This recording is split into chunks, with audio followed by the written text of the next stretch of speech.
Hello and welcome to Deep Blue Sea, the podcast. I am one of your hosts, Jay Clure. On this show, we've been through the entire Deep Blue Sea trilogy scene by scene, now looking at some Deep Blue Sea adjacent films, or in the case of today, a Deep Blue scene as a scene from another film that is adjacent to Deep Blue Sea in some way. It's actually a re-release of an episode from Mark's other podcast, Movies, Films, and Flicks, from earlier this year, where I was the guest, to talk about the jet ski chase scene from Transporter 2. So if your favorite episode of this podcast was when we talked about The Meg, which this was released over on MFF to celebrate the release of The Meg 2, The Trench. If you loved that episode of The Meg because of me talking like Jason Statham for half the episode, then hey, you're in luck. It happens again here a bunch. So enjoy Mark and I talking about that jet ski action chase scene in Transporter 2.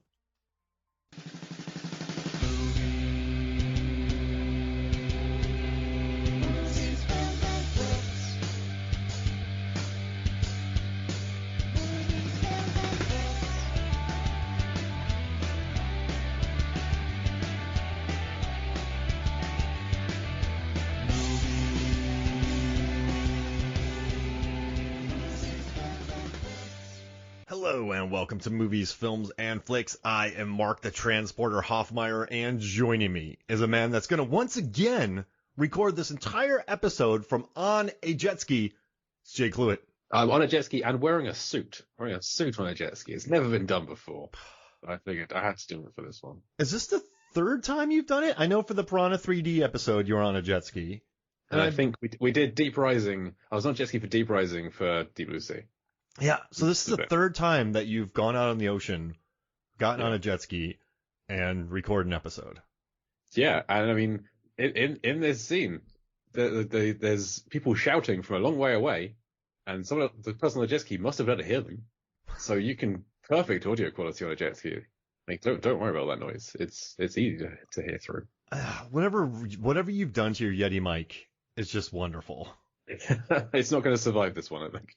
So as a first-time watch, Jay, as everyone on Movies, Films, and Flicks and Deep Blue Sea, the podcast, knows, I am a huge fan of jet ski cinema. It was probably my first big hit in 2015. I kind of made a name for myself with stupid jet ski cinema.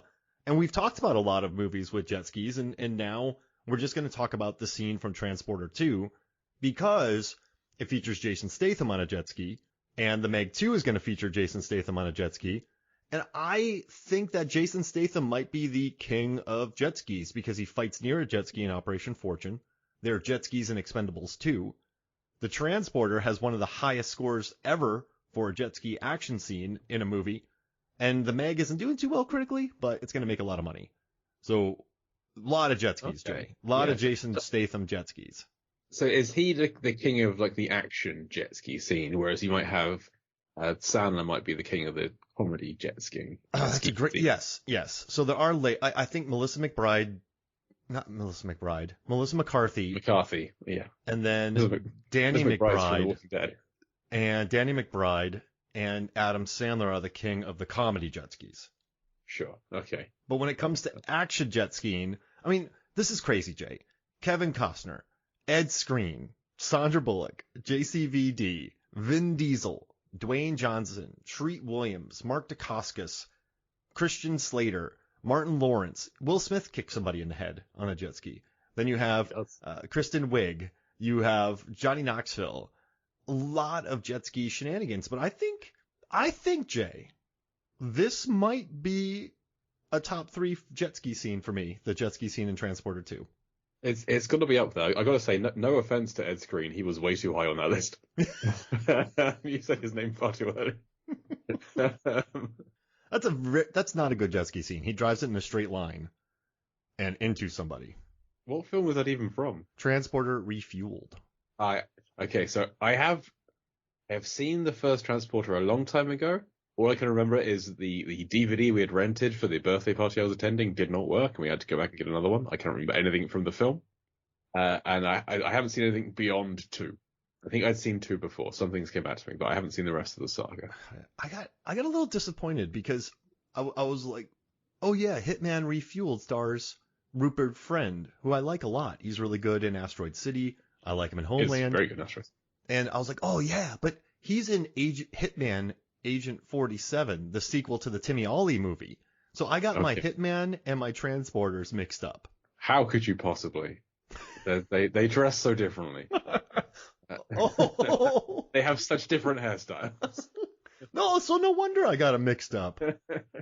Because, listen, nothing against Ed Skrein, but when I learned that it wasn't Rupert Friend in Hitman or Transporter Refueled, I was going to say Hitman Refueled, I was a little disappointed.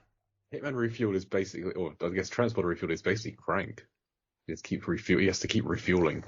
Oh, Chev Chelios. Oh, man. Chev Chelios. One of the many wonderful Jason Statham names. Frank Martin, a disappointing Statham name. It's not up there. It's no Lee Christmas. Why don't they have a Bond-type joke about Lee Christmas in one of the Expendables movies? They absolutely should. So I mean, the Expendables films it's all terrible names, isn't it? It's all Yin Yang. Harley Danger and stuff like that. Gunner. Like, Barney Ross is like a good action name, but it stands out as being like not a pun. Like the rest of the Hail Caesar's a name of a guy, right? Yeah, Toll Road is Randy Couture's character, I think. And he rides a jet ski in Expendables 2 with Jason Statham. Okay, directed by Simon West from Con Ed. Our man. So, what I love most about this Transporter 2 jet ski scene is that, like, I started looking at the production design and the usage of yellow in this, and I love the yellow jet ski, the yellow bus, the yellow lines on the houses, the yellow lines on the streets. It's all very washed out. But from an artistic standpoint, they also did something really impressive too, is they knew that jet skis on the open ocean are boring, Jay, as we all know. Yep. You're bored right now while recording. I'm just sat here. We're not even moving on this thing.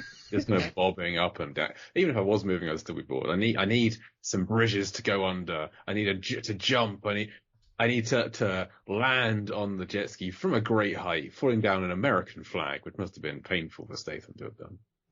But I love that there's a lady on the jet ski already. He doesn't just kind of push her off. He flips her over his head and then keeps her on for the rest of the journey. It's beautiful too, and I love what gets him on the jet ski. He's chasing Jason Fleming, his man, Jason Fleming, Jason Statham, and he's walking like the Terminator. He's chasing Jason Fleming. Fleming plays a Russian guy named Victor, and he keeps missing bullets. Statham's walking like the Terminator.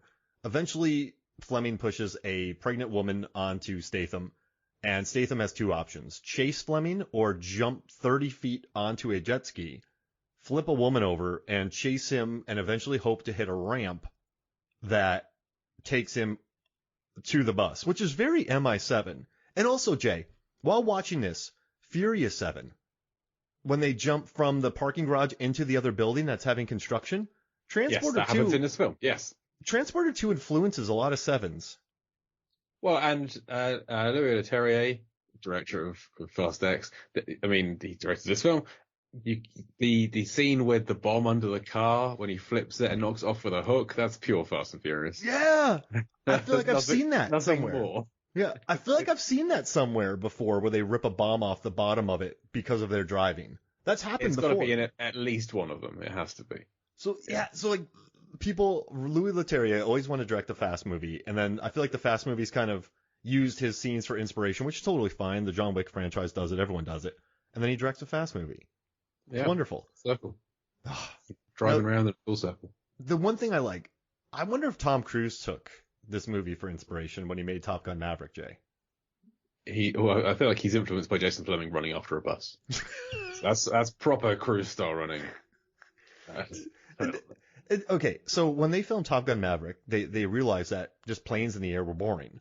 So that's why they did the Star Wars run. That's why they kept it low. They put cameras on the ground to show the speed of the planes in the canyon, going past shrubs, going past hills, just to give you a sense of speed. In this one, this might be the most impressive filming of a jet ski action scene for a couple reasons, because they go under bridges. There's another boat chasing them. A guy wipes out because of a turn that Statham takes, and it looks pretty painful. There's a nice nice close-up where I'm hungry, where they show Statham just cruising up on the jet ski, just looking super cool. Then they cut to the guy on the bus. You have the matching yellows. The close-ups look better than I would say the snowmobile close-ups in Die Hard 2. But just watching him slide on that, and then just watching, like, there are scenes where as he's going under the bridge, the bus is going across the bridge. So there's this weird, like, geography of this scene where you're kind of thinking, I know what's happening here, and I see the bus, and, like, he's going by docks really fast. They're keeping it low and close. And eventually when he hits the ramp, it looks fun, and it's the most dangerous stunt that Statham said he's ever done.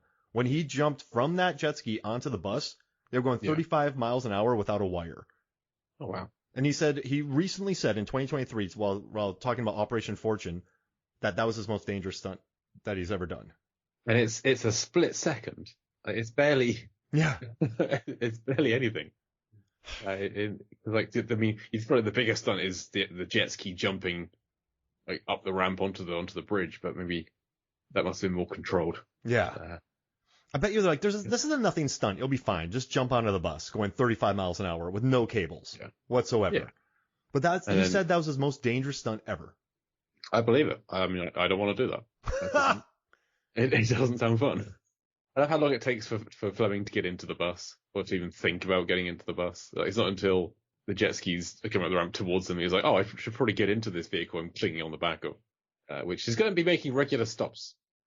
So it's not going to be hard for him to catch up whatever he's doing. I've just watched 50 First Dates recently for another podcast, and that features Adam Sandler jumping on a jet ski, and they're making a remark about how his testicles probably hurt a great deal.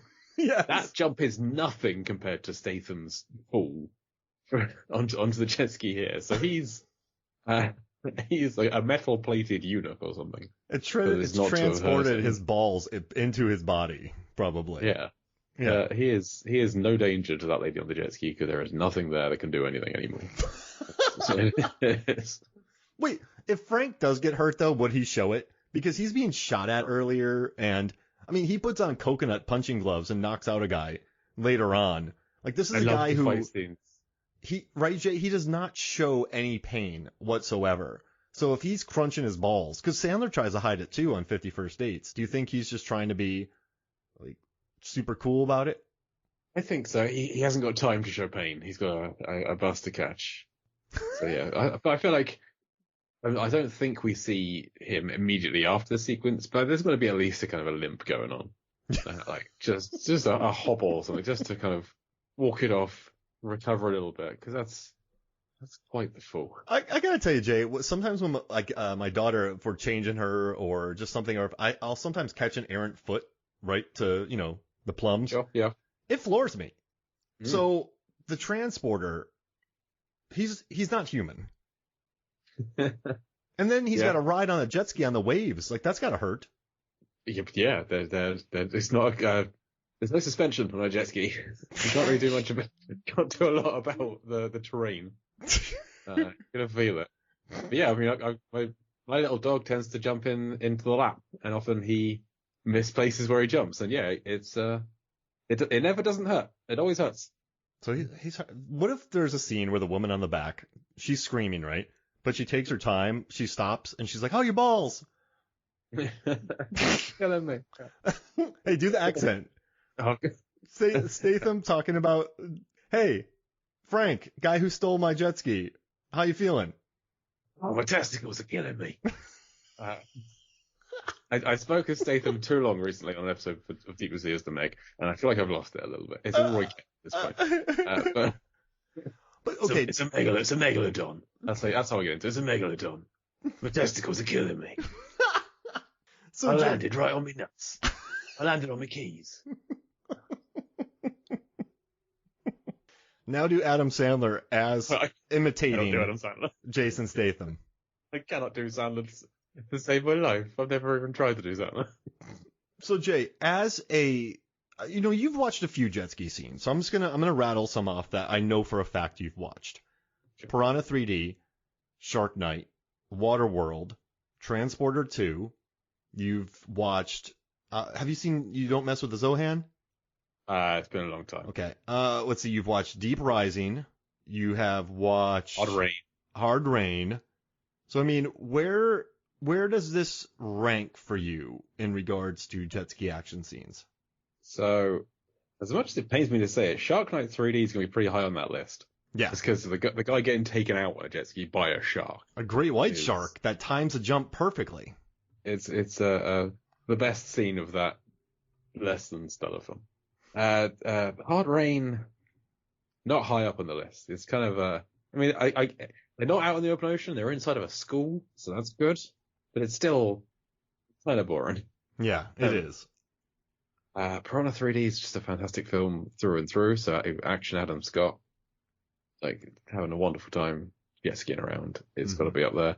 Waterworld, I love. I've talked about that scene before. I love just how nonsense and ridiculous the three guys going to kill each other. Oh man, Like even if Costa hadn't saved the person between them, they still would have crashed and died. It's such a horrendous sequence, and I love it so much. So this is up there. This is a fun. It's a short scene. It's like a minute long. So it's not. It's like he gets on the jet ski. He jet skis around a little bit. He's got to jump onto land. The best way for a jet ski sequence to end, other than three guys exploding into each other. And then the lady just kind of gives him a wave. He's won her over over the course of this minute. So yeah, it's up there. I like the scene. It's a fun time. He's the only man on this planet who can woo a woman by stealing a jet ski with her on it. By picking her up by the bottom essentially and flipping her over his head. It's a mating ritual for the transporter. That's how I met your wife, kids. Yeah, and that's how I met your wife, kids. I landed on a jet ski. I picked her up, flipped her over. Her previous boyfriend was on a jet ski. He wiped out. We never saw him again. That's perfect. And you know what's interesting is this is one of the highest rated movies to feature it. So Barb and Star's number 1, right? As it should be. Piranha 3D, number 2. The Expendables 3. Or Expendables 2, 67. It was high, but okay. So good. Jackass 3D, 65. But then Transporter 2 is 52, so it's in 5th place. It's higher than Deep Rising is pretty low down on the ranking. Yeah, I don't want to talk about that. That's so stupid. Yeah, it should be higher than it is. It's insane. But yeah. I would say it's up there because I think they know how to shoot a jet ski, Jay. Like this isn't Louis Leterrier knows what he's doing. I mean, this is a guy who he did Transporter, Danny the Dog, Transporter 2, Incredible Hulk, Clash of the Titans, Now You See Me, The Brothers Grimsby, Fast 10. Like this is a guy who he went and made Dark Crystal. He has another movie on Netflix that did really well. Like this is a guy who I think knows how to shoot. And I love the way he shoots this because he knows inherently they're boring, but he just makes them look good here, and I like it. I'm not gonna agree with all of his films being like he knows what he's doing because there are some Louis Leterrier films I'm not big fans of. Which one? Did you say Danny the Dog? Yeah, Unbreakable. Unleashed. Unleashed, yeah. They call it Danny the Dog or Unleashed. I've never heard it called Danny the Dog before. So yeah, I mean, Clash of the Titans, Now You See Me. I never saw Grimsby because it had terrible reviews. Mm-hmm. Those aren't good films. Incredible Hulk might be my least favorite Marvel film. So Leterrier, when it was announced he was directing Fast X, I immediately became less enthused about going to see Fast X. So he's not my favorite director, but I do enjoy some of the stuff he does in Transporter 2. Like you mentioned, I thought it was Watermelon Halves that Statham put on his fist to fight with, and then the paint. There's like the fire hose fight. That's a great fight sequence. Yeah. Later in this, when he's whipping paint cans at people, and he ties 3 guys up and then turns the hose on. And they're all riding around. That's such a fun scene. I wanted more scenes of Statham fighting guys with just improvising stuff. Just wiping them out. Yeah, I mean, but also I think what helped him too is he directed Lupin. Then he went and did The Dark Crystal, Age of Resistance. Like I wonder if he got better while shooting his TV shows. Maybe. I haven't seen any of his TV shows, so maybe I need to correct that. But yeah. What's the Takedown? What's The Takedown? That's with Omar Sy. It's a French action film that was on Netflix. Okay. Maybe I'll give that a go. But the one, I guess I keep saying this, but this chase just feels somewhat organic because he's a transporter. He can drive anything. He technically transports a woman away from her boyfriend and onto a bridge. Unwilling, yes. Yeah, unwilling to transport. He'll transport anything, whether it wants to be transported or not. And it's just so silly. Like in its heart, it's a silly scene. Then she waves at him, and the guy's like shocked that he ramps it. Like this, I like the scene because it's just silly. It's so unabashedly silly. And I keep saying that word, but I don't care, and I love it. But it's not the silliest things in this film. Like the knocking the bomb off underneath the car with the hook Yes. is far sillier. Yeah. It's the silliest thing in most films. What else? I did take some notes over the course of the film. But you got the classic guy having he's drinking out of a bottle. He looks up and there's a car driving with a wheel on each side of an alleyway, and he throws the bottle away. I love whenever anyone does that. Yeah. And you've got Matthew Modine being such a douche, he's pure Josh Lucas in this film. He's being such an asshole throughout. And the plot's kind of smart in this movie, is it not? Where they kidnap a kid, inject him with something, give him back, and then, yeah, there's a lot. Because they just would have injected him with it, right? And not kidnapped him. He just would have gotten the dad sick and tons of people would have died. Yeah, I feel like they may have started a worldwide catastrophe. Instead of hatching a plan to kill the kid, they could have maybe just kidnapped the kid. They could have just kidnapped Matthew Modine. Would have been a quicker route. But then he wouldn't have gone to the thing and got all those people sick. That's true. Yeah. Yes, you're right. So yeah, this makes sense. And I like that Statham has to kind of do the Mission Impossible, go rogue. And he's working on his own. He's got to solve this. And it's another Statham with a kid. We love Statham with a kid films, like with Fate of the Furious and the Meg. Yeah, Uncle Statham. The best kind of Statham. He's a great uncle. He's so good in this. But yeah, I just like Jay. Also, I like that this movie was filmed in Miami. They actually shot here. But I do feel like it feels like the French version of Miami. But I still like the bright colors of it. They actually, you know what's funny though? Statham, he's kind of a punk. He goes, yeah, the first transporter was cold. And he's like, then we went to Miami and shot, which was nice, but I was wearing a suit the whole time, so it was hot. Dude, that's the character. He's not going to switch to Hawaiian shirt and board shorts. Like, I know he's just speaking the truth, but come on, Uncle Statham. Well, maybe he's an grumpy Uncle Statham by now. But yeah, he definitely. And in the Meg, he's drunk uncle. Wait, so in this one, what is he in this one?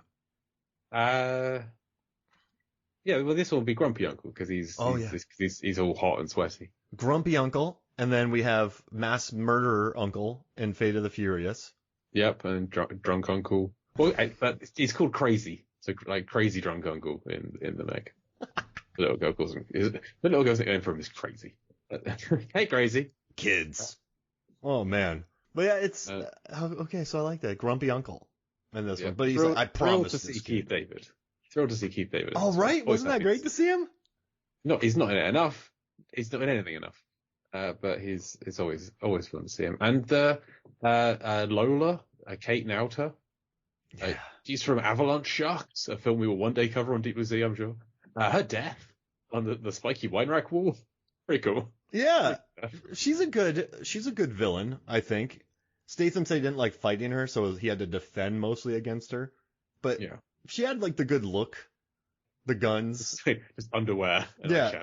I mean, let's get this right. It's 2005, Jay. Like this is a 2005. This wasn't the bastion for This is very much. This feels like a 90s action film in the mid 2000s. I would say it does. Yes. But I like that Ebert liked it. That made me happy. I was reading through. Oh, that's surprising. I was reading through his review, and I think the whole thing he liked about it is he put Transporter 2 is better for a number of reasons than the first one. One of them is has an ingenious plot that continues to reveal surprises and complications well into the first act. And he put, this is not simply a movie where the good guy chases the bad guys, but a movie where the story turns a lot trickier than we expected. And I think he seemed to have fun with it. Like he's like, this movie's insane. And I was expecting Modine to be in on the bad guy plot, so I was surprised when he wasn't. He was just, and like he gets a happy ending. Like he's like. This guy's been an asshole the whole time. That's surprising. Like a horrifying it. Like, he likes soccer. He liked soccer last year. This year he's into badminton. Yeah, he's a very. I feel like at the end of the film he's learned to maybe spend some more time with his family. That's Modine's arc. I lived. Yeah, I do like that the dad's not shifty. I like that Frank turns that lady down and then she thanks him for it. But I mean, it's Statham, so like he's just, I guess in these movies he's so magnetic. Also, he has a metal plate where his private parts would be. Yeah. Like, it's nothing. He couldn't do anything if he wanted to. It feels like a chivalrous act, but it's out of necessity. Ugh. Oh, He, man. he has nothing there. I'm surprised when he lands on the jet ski, it doesn't go clang. Well, I mean, let's watch it again. Let's see if we do hear it. You should add that in there, Jay. Just drops right down on it. But I love that in a movie, the thought process leads a guy to just being like, yes, the jet ski is a viable option for me to catch a man on a bus. Yeah, because he's stuck at a party. He can go through the party guests, or I mean, does he know? Yes, he sees there's a jet ski. He sees there are jet skis below, but it's still a wild move to plow through all these people. He's probably a faster runner than Jason Fleming is. Yeah. I feel like he could have caught him. And again, he's on a bus. Buses stop famously. Like, And I don't know why it's a school bus doing this. Probably I just don't for know the what yellow school color. bus- It's just for the It's a yellow school color. bus. It's a school bus being used as a regular bus because it's full of just normal people. It's not full of school. You're right. It has to be just because it's a yellow color. They were like, "Are we gonna paint a bus? No, just get a school bus." Oh yeah. We could go to Bournemouth where there is a company called Yellow Bus. Hey. And the buses are yellow, but they actually went out of business last year, so we can't do that anymore. Oh, They knew all this 18 years ago. scum bus. No, Scum bus. the one thing I will say is I do like that Statham is on this jet ski in this scene. Like you can see him making the turn, and that adds a lot to it. Yeah. That's why you bring in Statham, isn't it? To put him on a jet ski and keep him on it. My guess, I couldn't find out who the lady on the jet ski was, but my guess is she's probably a stunt person Yeah, that makes sense. to be like involved because she has a couple of lines, but it's mainly like, "What are you doing? Get off the help!" and screaming. And so maybe she's there to like he's driving the jet ski, but she's there to help if anything goes wrong, I guess. Yeah, it makes Or I mean, sense. she could even be driving it in some shots, just putting her arms through his. On the Oi. long shots. Oi. That's not the gear stick. Jet skis don't have gear sticks. Do they have gear sticks? I don't know. No. I can't start this thing. It's not manual, it's automatic. Ugh. I only drive manual vehicles. Well, so we're just going to sit Drive here? anything. Yeah. I can drive anything as long as it's not automatic. I can't. I gotta do everything in a car. It's too I gotta easy. change gears. Yeah. No shortcuts. So we're just going to sit here? That's right. Until you convert this jet ski to manual, there's nothing I can do about it. Wait, so, You heard me. okay, can you hand me the manual? No. Also, this is my jet ski. Get off. I don't want you here. I don't want it. Like, it benefits me for us not to go anywhere. Leave it alone, lady. What? He just slides up and starts swimming. Never mind, I'm a championship level swimmer. I'm Jason Statham. I was in the Olympics or something. I can't remember. Commonwealth. I don't know, one of them. It's all the same. You see the Commonwealth Games are the same as the Olympics? Yeah. Sure. When you're a diving board, it's all the same. When you're a diving board? The same dives I did, they did in the Olympics. You What? treat every dive like it's the same. You dive. You give it your all. You give 110% whether you dive in the Olympics, the Commonwealth Games, or just at some garden party pool. You put your all into it. I don't know where that accent's gone. It's walked off somewhere. Let's take a dive. All right, on the jet ski scale, what would you give this on a scale 1 to 10? I'm good. I mean, it's up there. I'm gonna give it an 8. I'm gonna give it quite high. 8 out of 10 for this jet ski scene. Wow. That's you know what, Jay? I'm gonna give it an 8.7. Okay. I think that's good because What's stopping it from being a 9? What's that between 3 knocking it off? I mean, listen, it's almost perfect, right? But it needed a clang sound when he landed. Yeah. Yeah. I would say that. That's probably all that's missing. Yeah. Yeah. I mean, it needed a shark.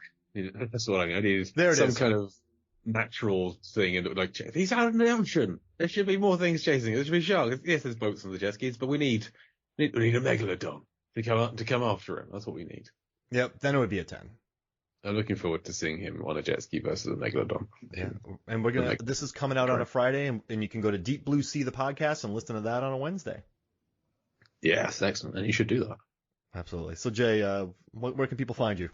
Deep Blue Sea the podcast at Deep Blue Sea Pod on everywhere you can find social media. Mark and I are going through Deep Blue Sea adjacent films like The Meg. I think that's our only Statham film so far.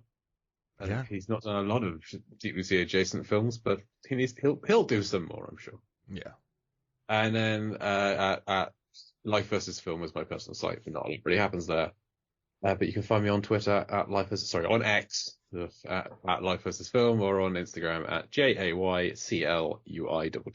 if you want to see pictures of my dogs that occasionally jump on my groin.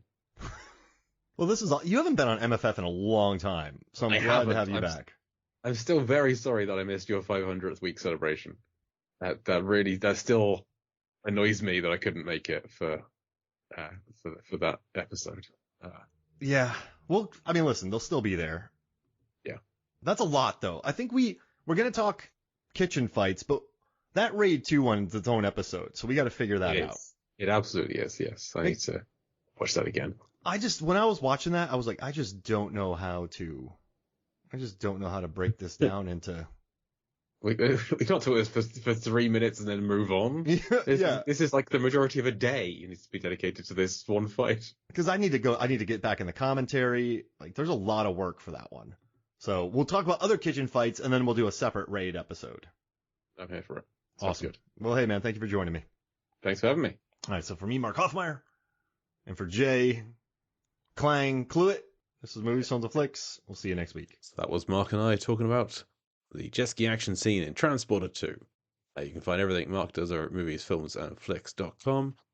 You can find me over at lifeversusfilm.com. Or you actually can hear me recently now over on Movie Rob Minutes, talking about the first 5 minutes of It's a Wonderful Life. Because it is the season. We're getting to that season where you can watch this film. I watched it in August because that's when we recorded these episodes. So Rob, friend of the show, Movie Rob, he was on to talk about Born American. He'll be on again sometime. He and I talked about 5 minutes of It's a Wonderful Life for a long time. So you can go and listen to us talk about that. Next week on this show, we're going back in time a little bit to, not from It's a Wonderful Life, but from Transporter 2, to 89 for The Little Mermaid. The original Little Mermaid is remade this year. And maybe we'll cover that remake at some point soon, who knows. But this is going back to that original. Fantastic guest, Kim Morrison. She was on for Deep Sea 2. So you can hear Kim and I talking about The Little Mermaid next week. As for Transporter 2, I've been Jake Cluett, that was Mark Hoffmeyer, and we'll Deep Blue see you next week.